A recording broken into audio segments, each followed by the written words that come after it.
Hey everyone, it's Kristen or for Beatrice. Today I'm going to show you how I turned this dollar store frame and decal into the super cute laundry sign using the Krylon Frosted Glass Spray.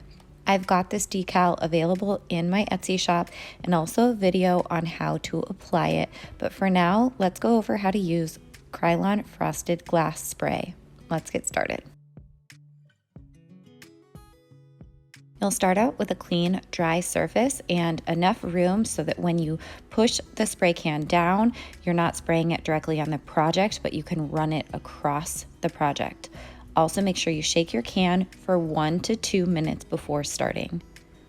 I'm going to do 4 applications, so I'm actually showing you the 3rd application that I did. You want to make sure you shake the can in between your applications. Start your spray away from the project and then move it over in one motion.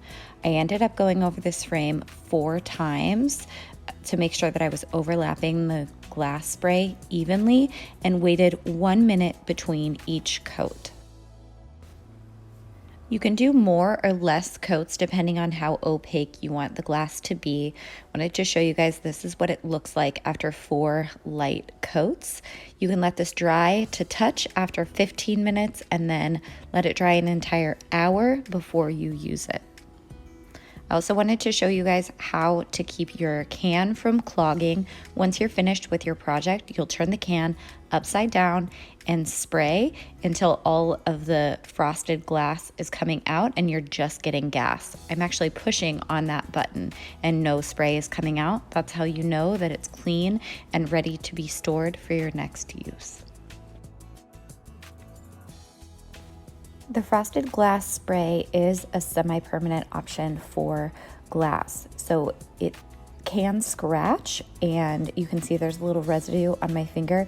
If you want to make it more permanent, use the Krylon clear glaze spray. That'll keep more durable so you're not getting any scratches. But here's the finished result after 4 coats of the Krylon Frosted Glass. I am going to go over this with the clear because I like how it looks. Thank you guys so much for watching. If you have any questions, leave them in the comment box below. Again, you can find this decal on my Etsy shop, which I've linked below. Make sure you're subscribed to this channel and like this video so you can get first dibs on other DIY tricks. Thanks guys. Have a good one.